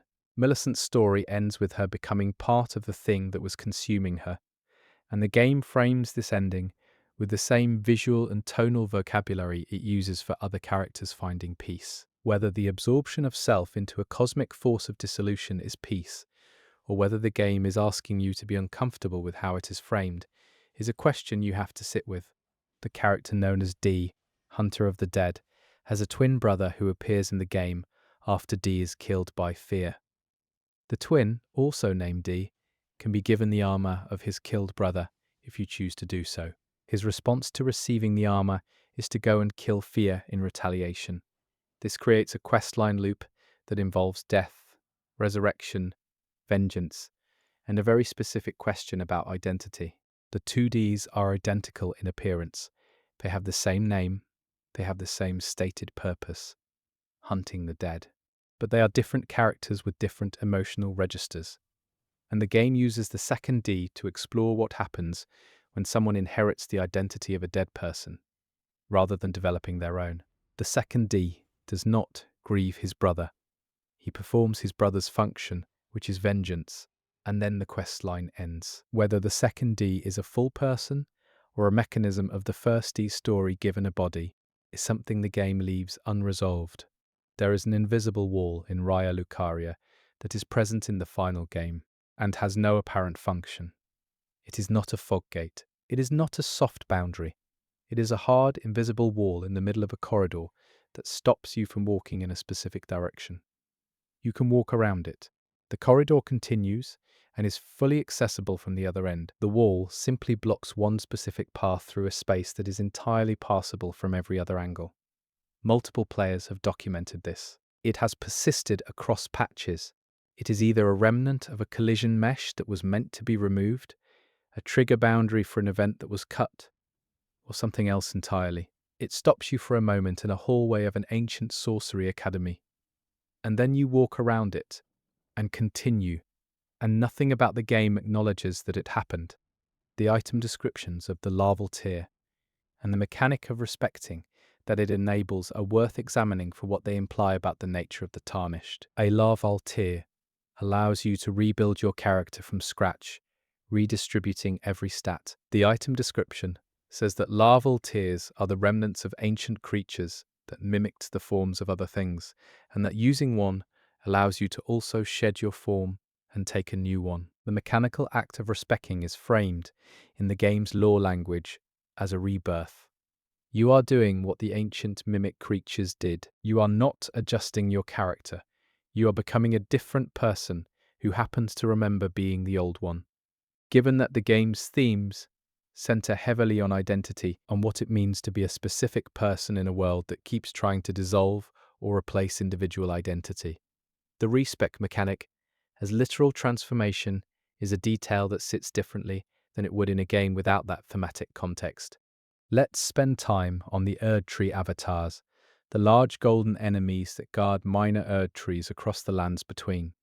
They are guardians. That is their stated function. But the specific thing they guard is not the minor Erd trees themselves. The minor Erd trees, when you fell an Erd tree avatar and interact with the tree it was guarding, yield a specific reward related to sacred and incantation power. The avatars are guarding the power, not the tree. The trees are just the delivery mechanism. This means the avatars are not environmental guardians in the way that, say, a wolf guarding its den is a guardian.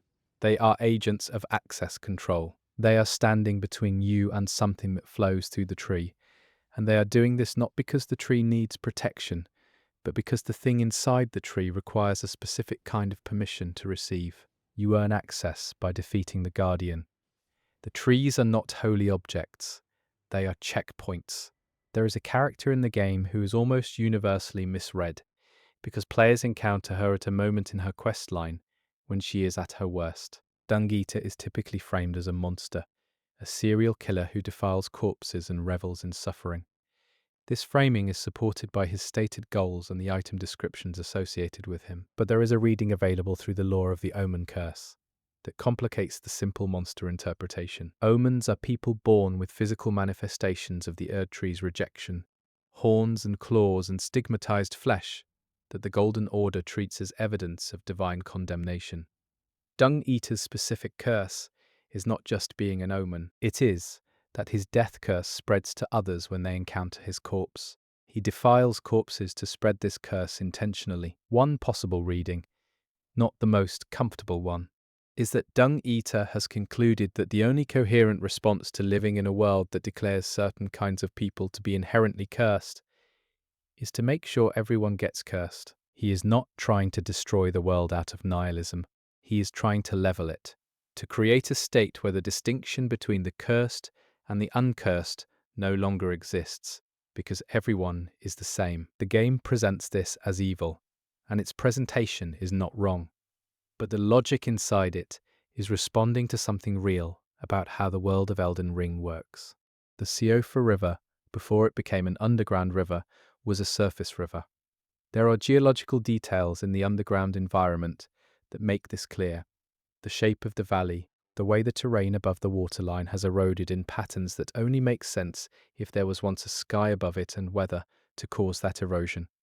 At some point in the history of the lands between, this entire river valley was sealed underground. Whether this was deliberate, a massive act of geographic engineering, or the result of the surface above collapsing and burying the valley is not stated anywhere, but the river continued, the water kept flowing, and the people associated with the underground, the Numen, the eternal city builders, found the river already there when they built their civilization around it. They did not make the underground world. They moved into something that already existed, something that had once been a surface place and had been buried. And they built a civilization in the ruins of a burial. Let's talk about the stone sword keys and the imp statues they unlock. Imp statues appear throughout the game as seal mechanisms on fog doors that hide optional content. The imps depicted are not generic decorative creatures, they are specific. The imps in Elden Ring are connected to the same cultural tradition as the stone sword key itself, a tradition associated with a pre-Erdtree form of warding and protection. The keys are described as swords made of stone, that imps used to seal things away, not to protect them from theft, but to protect the outside world from what was inside. The imp statues are not locks you are picking, they are warnings you are overriding.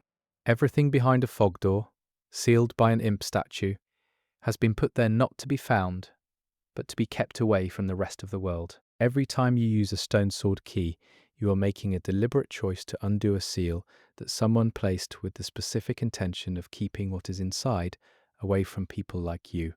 The clean rot knight Finlay is mentioned in a single item description, and she is one of the most remarkable characters in the game who never appears on screen. After the battle between Malenia and Radahn, after Malenia bloomed and destroyed the region and collapsed into exhaustion, Finlay carried Malenia's unconscious body from the ruins of the jewel all the way back to the Halig tree, alone, through Caelid, which was at this point a rotting catastrophe caused by the bloom Finlay was carrying the source of. The item description does not dramatize this, it states it plainly.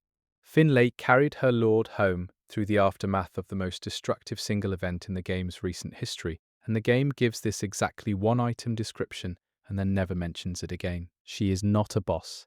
She is not an NPC. She is a paragraph. And the paragraph describes something that took an enormous amount of strength, loyalty, and time from someone the game decided did not need to be in any other part of the story.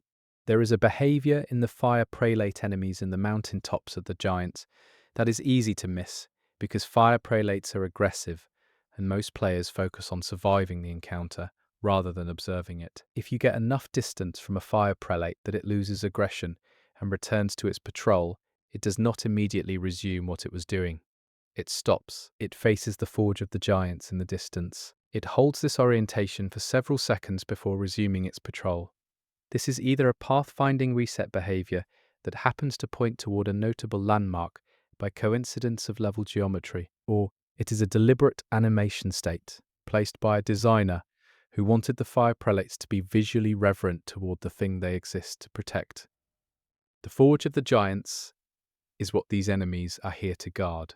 The possibility that they are made to face it when they are not actively fighting, the way someone might face a temple when they are not actively praying, is either a coincidence or one of the quietest pieces of environmental storytelling in the game. Let's look at the curse mark of death and its relationship to Ranni and Godwyn's story in a way that the base game explains poorly and requires item reading to reconstruct. On the night of the Black Knives, Ranni used a stolen fragment of the Rune of Death to arrange the killing of Godwyn. His soul was destroyed, her body was destroyed. She stole death and used it asymmetrically, half on him and half on herself, achieving a state no one had achieved before, a soul without a body. The curse mark of death is the mark left on both of them by this transaction. You find Ranni's curse mark on a copy of her body in the Divine Tower of Liurnia. The mark is described as split, two halves of the same curse. One half marks the soul's death, which is Godwyn. One half marks the body's death, which is Ranni. They are connected by the mark. Ranni has spent the entire game fleeing the Greater Will's plan for her, building her own path through the stars, and the thing that made her freedom possible left a permanent mark on her that connects her to the person whose soul died so she could keep hers. Whatever Rani feels about Godwin, whatever the relationship between those two halves of the curse is, the game leaves unexplored, but the mark connects them. The freedom Rani built for herself has Godwin's death written into it permanently. The spectral jellyfish summon is one of the game's weaker spirit ashes mechanically, but its item description contains a detail that most players never read. The jellyfish is described as the spirit of a girl who was waiting for her sister. The sister never came. The girl waited long enough that she died waiting, and her spirit continued to wait after her death, manifesting as a jellyfish shape, drifting in one place. She is not a warrior. She is not a guardian. She is a person whose entire existence in death is defined by an absence, someone who did not arrive. You summon her into combat, and she does modest damage, and the game never tells you who her sister was, or why she never came, or how long the waiting lasted. She is a grief given a shape, and given a combat role in a game about fighting, and every time you summon her you are calling on something that has no interest in what you are doing, and is just still waiting. The way the game handles the remembrances of the bosses you defeat is worth examining for the specific language each remembrance uses. Most of them describe the boss in a way that eulogizes their greatest quality, the thing that defined them. Godric's remembrance emphasizes his absurd ambition. Renala's emphasizes her unchanging love. Radahn's emphasizes his mastery of gravity and his refusal to let the stars move. Melinia's emphasizes the exquisite duality of her rot and her strength. But there are remembrances that describe their subjects in a way that emphasizes what was done to them, rather than what they were. The remembrance of the natural born of the void, the hidden boss Estelle, describes a creature that fell from the stars and consumed an entire civilization. The remembrance of the lich dragon Fortisax describes a creature still fighting a lost battle.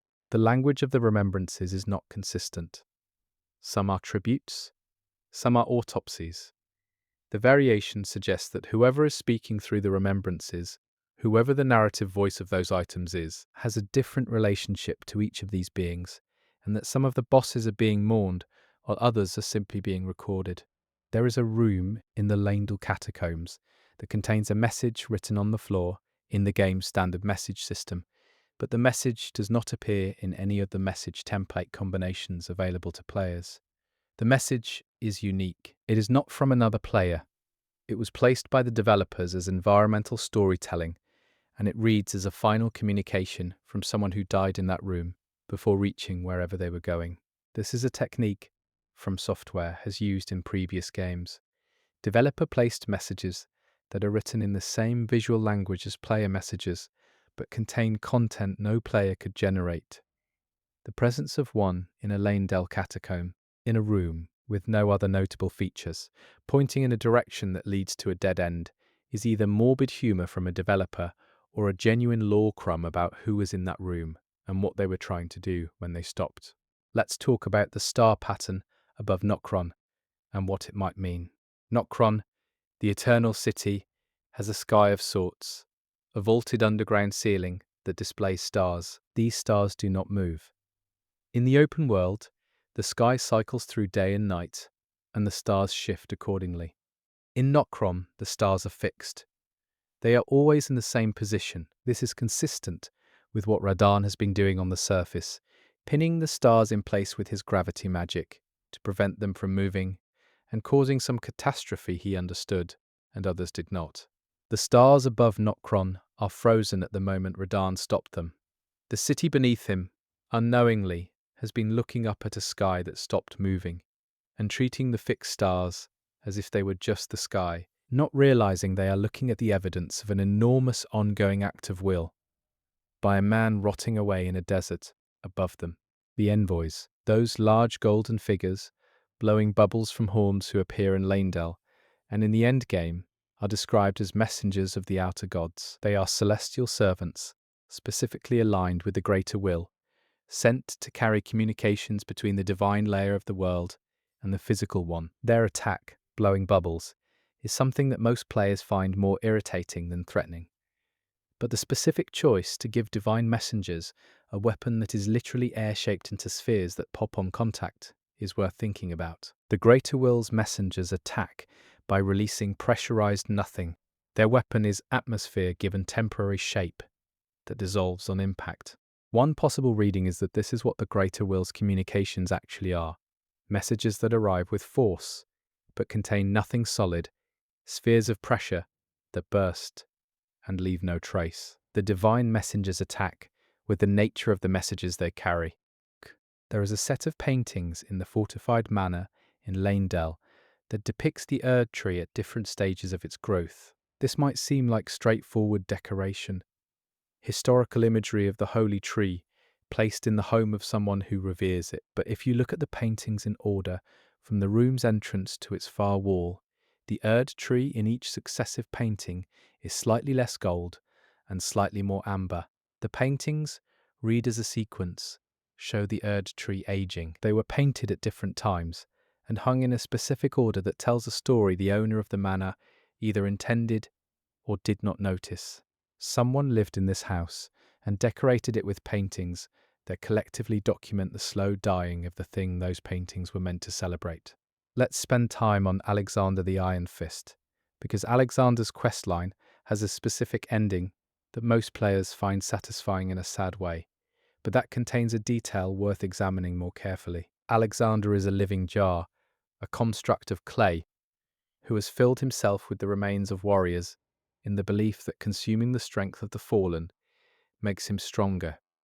He travels toward great battles to fill himself with greater warriors. His quest line ends with him asking you to fight him one final time, because he wants to be defeated by the strongest warrior he has encountered, so that your strength becomes part of him before he faces whatever comes next. You kill him. You receive his innards, which you can use to empower a specific ability. The detail is this: when you consume Alexander's innards as an item, you are doing exactly what Alexander did. You are taking the strength of a fallen warrior into yourself. The game puts you through Alexander's entire questline about the philosophy of absorbing the fallen, builds a friendship between you and a clay jar, and then asks you to become Alexander the moment he is gone. The item is not just a reward, it is a continuation.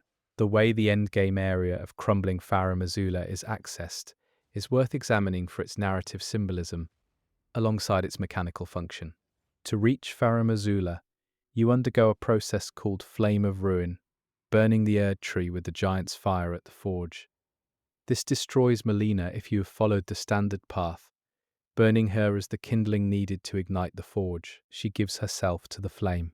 But the act of burning also transports your character from the mountaintops of the giants directly to Farum Azula, without any conventional travel. The fire at the top of the world sends you to the place outside of time. One possible reading is that the Forge of the Giants is not just a tool for burning the Erd tree. It is a doorway. The giants were not just keeping a flame, they were keeping a fire that connects the present moment to the place where time has stopped. And the act of burning the tree is also the act of stepping outside of time's normal flow to reach the place where the age's final battle is waiting. The shattering did not produce equal casualties among the demigods. Of Marika's children, several survived. Morgoth endures to the end. Melania endures to the end. Moog survives until you find him. The two Godric is distantly related and significantly weaker. The demigods who survived the shattering are precisely those who are most willing to do terrible things to sustain themselves. Morgoth denied himself his full nature for decades. Melania contained a force that should have killed her. Moog imprisoned his own twin brother and fed him to a god. Rykard fed himself to a serpent god to become something unkillable. The shattering survivors are not the strongest. They are the most willing to become something other than what they were in order to persist. The demigods who presumably died in the shattering are the ones the game does not show you, and what they had in common may have been an unwillingness to pay that price. There is something in the final cutscene of the Age of Fracture ending, the default ending where you become Elden Lord and restore the Elden Ring to something like its former state, that is easy to miss because it happens quickly. In that ending, you sit on the Elden Throne, and the fractured Elden Ring above you reconstitutes itself. And for a moment before it fully forms, you can see the shape of it as it comes together. The individual rune shards moving toward each other, and the pattern they make in that moment of reconstitution is not symmetric. The shards do not come together in a uniform circle. They converge in a pattern that has a gap in it, a space where something should be that is not there. The ring that forms is whole, in the sense that all the visible pieces have come together, but one possible reading is that it reforms without the rune of death that Marika removed, that the ring you restore is not the same ring that existed before the shattering, that the ending called the Age of Fracture is named not for what was fractured, but for what remains incomplete in what you build. The frenzied flame ending reveals, if you have taken the frenzied flame, that the three fingers were waiting for this. They were waiting for the Tarnished, specifically. The lore around the frenzied flame suggests it has been building towards a specific moment for a very long time, that the particular confluence of circumstances that produced you, a Tarnished who returned to the lands between at the end of the shattering era, was anticipated or even engineered. This creates a question about all the other endings. If the frenzied flame had a plan that involved you, were the other endings also planned? Is the Age of Stars the outcome that Rani engineered you toward from the moment she met you, giving you just enough to keep you moving in the direction she needed? Is the Age of Duskborn what fear needed, and she gathered you toward it? Each ending is presented as a choice you make. The possibility that each ending is the conclusion of a different character's agenda for you, and that your choice is not between your own visions, but between whose plan you want to complete, is one of the more unsettling structural ideas the game embeds in its ending sequence. The Elden Ring has grace. Marika had grace. The Tarnished have grace. But the game is very specific that grace can be lost. The Tarnished who lost their grace are not dead. They are Tarnished, who became something called the Fallen, Lost, Wandering, the maddened enemies you fight in the game's early areas. Former Tarnished who returned like you and then lost the light that was guiding them. The implication is that grace is not permanent. It is not a quality of the soul. It is a beam of light pointed at you from somewhere. And if you move in a direction that light is not pointing, or if whatever is generating the light stops pointing it at you, you are in the dark. The Tarnished, who lost their grace, are not weaker or less worthy than you are. They are you in a situation where the light moved and they kept going in the direction they were already pointed. Every Tarnished enemy in the game is a possible future for your character, not a fallen version of something lesser, but a version of something that was exactly where you are, and then the light went somewhere else. Let's close this section by examining something about how the game handles scale. Elden Ring is an enormous game with an enormous world, and enormous histories, and enormous beings, and it maintains its scale not by making everything big, but by making everything feel proportionate to something else that is bigger. When you fight Margit, he towers over you. When you fight Godric, he towers over Margit's scale. When you reach the capital and fight Morgit, the arena dwarfs everything that came before it. When you reach the Elden Beast, the arena is the sky and you are a small figure in it fighting something that is itself small compared to what it represents. The game's sense of scale is not static. It keeps recalibrating what you think of as large by showing you something larger. And at the very top of this progression, at the peak of the game's ambition, what you are fighting is not a physical being, but a law, a cosmological principle given flesh. And you are a small tarnished person with a weapon swinging at the shape of the rules of the world. The game builds to that moment through every scale calibration that came before it, and when you finally reach it, the size of what you are doing is legible not because the game tells you, but because you have been taught over the entire length of the game how to read scale.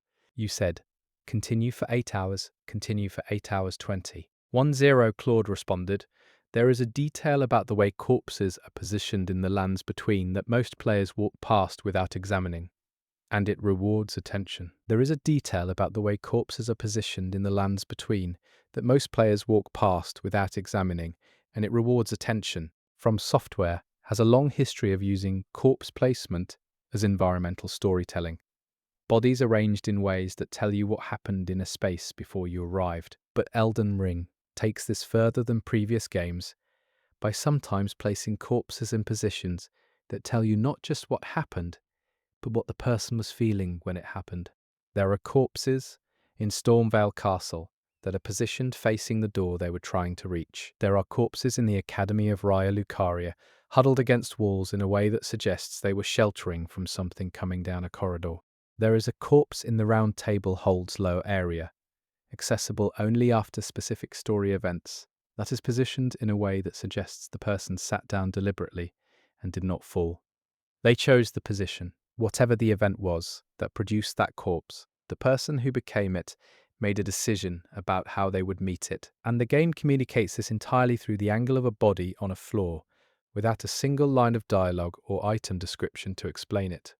The golem enemies that guard the entrances to major areas of the lands between are one of the game's most overlooked enemy types from a lore perspective, because they function primarily as skill checks. They are very large, they hit very hard, and once you learn their patterns, they become manageable. But the specific lore around what golems are and who made them is buried in item descriptions that most players never find, because golem-associated equipment is not commonly used. Golems are described as autonomous constructs, animated by the power of the Urge Tree, built during the height of the Golden Order to serve as guardians of its most important locations. The interesting detail is the word autonomous. They were not given operators. They were not assigned handlers. They were built to make their own decisions about what constituted a threat. The golems you fight are still doing exactly what they were built to do, making independent judgments about whether you are a threat, concluding that you are, and responding accordingly. They are among the most functional remnants of the Golden Order, still operating as intended. Everything else has broken down or gone mad, or found new allegiances. The golems are just still at work. Let's talk about Fear's purpose and the specific nature of what she offers to the Tarnished who visit the Round Table Hold. Fear is the deathbed companion. She holds you. She offers warmth. Mechanically, this costs you a small amount of your maximum health until you use the item she gives you, a blessing that restores a sliver of your health regen. The exchange is almost comically unfavorable in raw mechanical terms. Most players take the hug once, notice the health reduction, and never interact with her again, except for her questline. But the framing of what Fear is doing is not mechanical.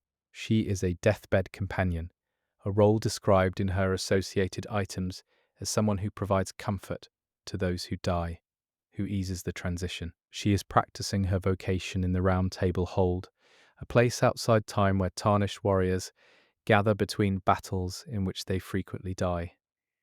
She is providing a service that is exactly appropriate to the people around her. The cost of the hug, the slight reduction in maximum health, is the game's mechanical representation of what it actually costs to receive comfort from something that traffics in death. It takes something from you. It also gives you something. The exchange is not supposed to be favorable. There is an item in the game called the Missionary's Cookbook, and there are multiple versions of it scattered across the world, each one expanding your ability to craft specific types of items. The name is striking, a cookbook for missionaries. The specific type of items each cookbook unlocks are items used for combat, for survival, for the work of traveling through dangerous places. The missionaries these cookbooks belonged to were not proselytizers in the conventional sense. They were travelers moving through the world with a purpose, carrying recipes for what they needed to survive and fight. The existence of multiple cookbooks suggests multiple missionaries, each one carrying their particular collection of survival knowledge, each one ending their journey in a place where their book could be found by whoever came next. The cookbooks are not just crafting progression items.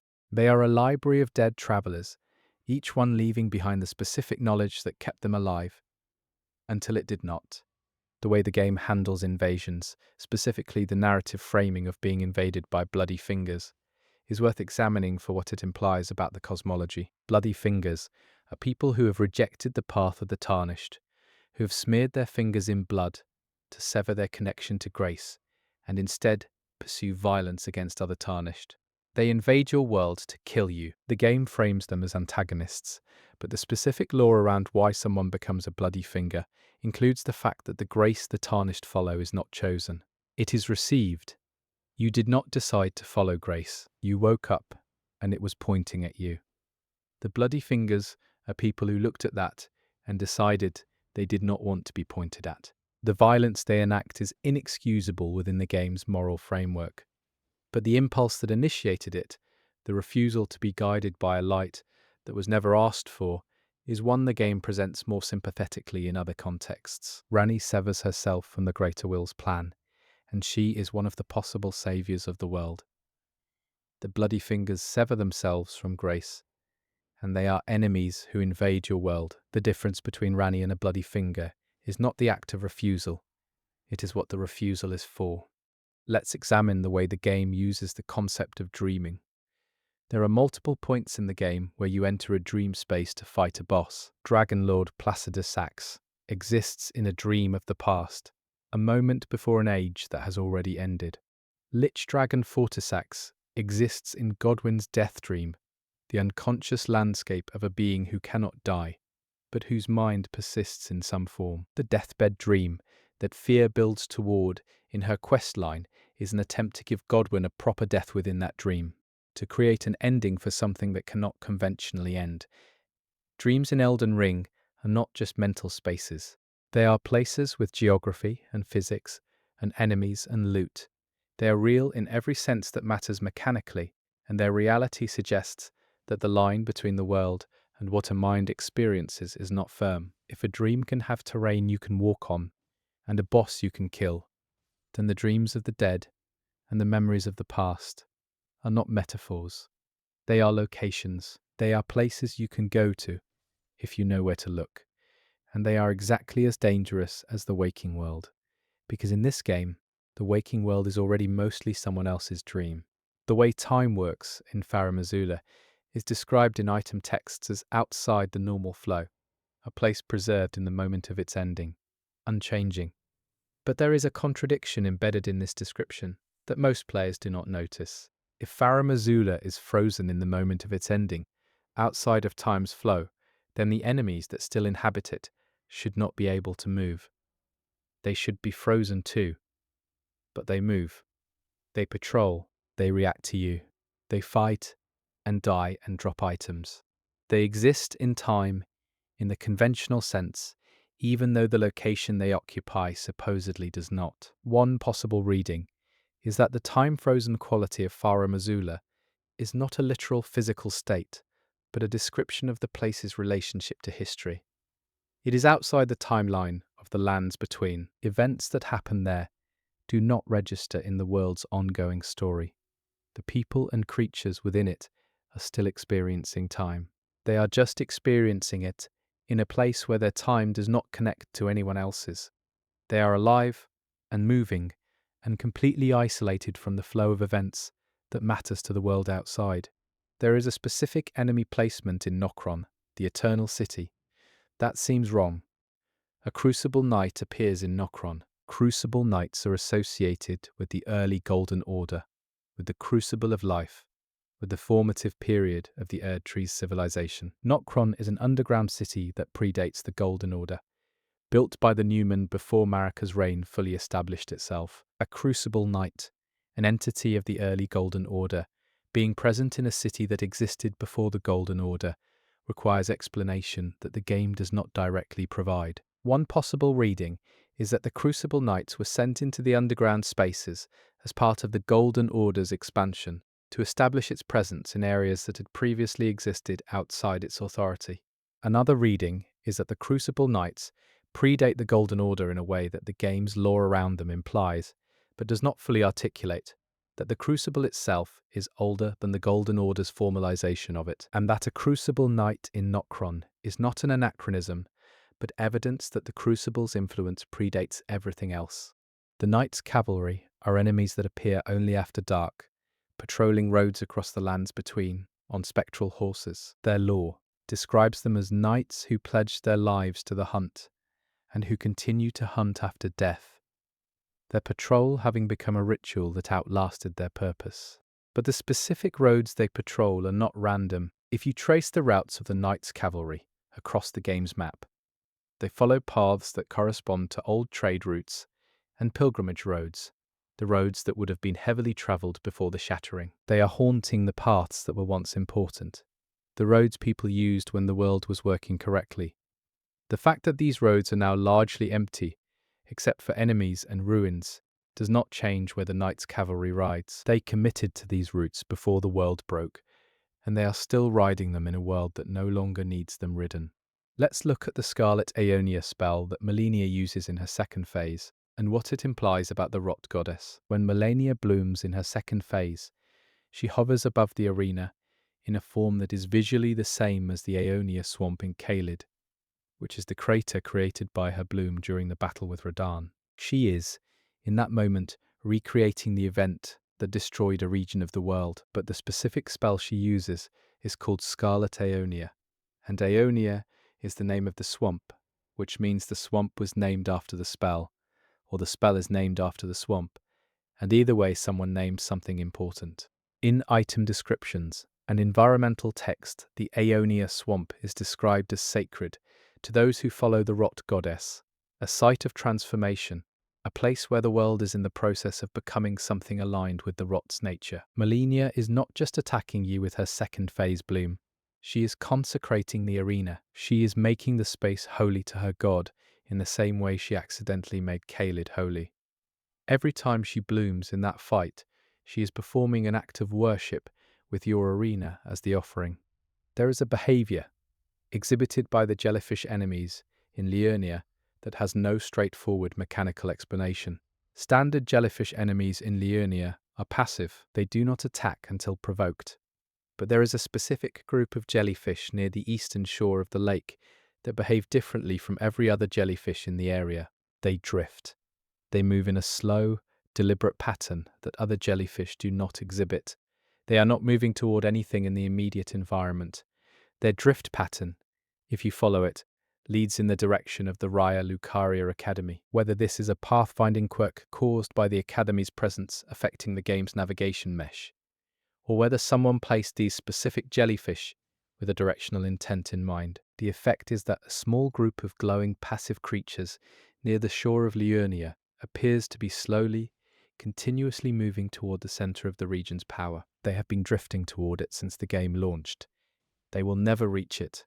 Let's talk about the item called Seedbed Curse and what Dung Eater's questline actually requires you to do to complete it. To reach Dung Eater's true ending, you must give him multiple seedbed curses, items found on the bodies of people he has previously defiled.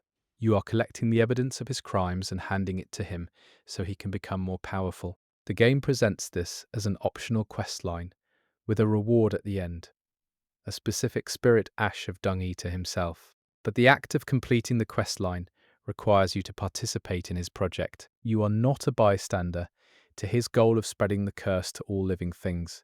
You are an active contributor. The seedbed curses do not transfer to him by magic.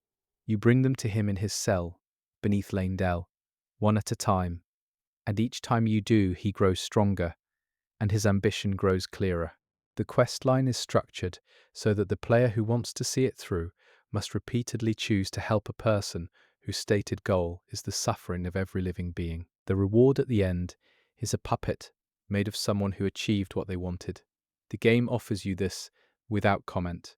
The character of Gowry deserves more examination than he typically receives, because Gowry is revealed through his questline to be something other than what he appears. He presents himself as a kindly old sage living in a shack in Caelid, a scholar interested in the Scarlet Rot and willing to help Millicent. Over the course of his questline, it becomes clear that Gowry is a devotee of the Rot Goddess, that his interest in Millicent is not pastoral but religious, and that he views her as a potential vessel or avatar of the Rot's divine power. He is a priest preparing a child for an apotheosis she has not consented to. The specific horror of Gowry is that his care for Millicent appears genuinely affectionate at the level of surface behaviour, and that the affection coexists with an agenda that, if fully realised, would dissolve the individual person he appears to care about into a divine function. He is not pretending to care. He cares and also wants to use her for something that would end her as a person. The game lets both things be true simultaneously and does not resolve the contradiction for you. There is a gesture in the game's gesture system, an animation your character can perform called the My Thanks gesture, that plays slightly differently depending on the terrain your character is standing on when you use it. On flat ground, it plays as designed.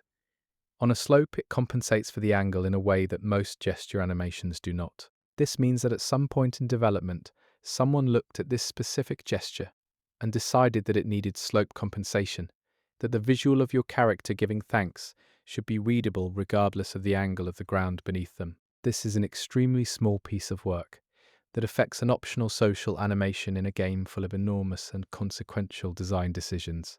Someone did this anyway. The attention is not proportionate to the impact.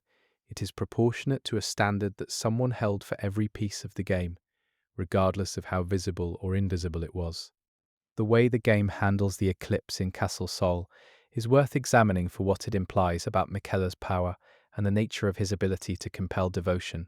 Castle Sol is in the mountain tops of the Giants, and it is dedicated to an event called the eclipse, a solar phenomenon that the castle's inhabitants believed was connected to Miquella.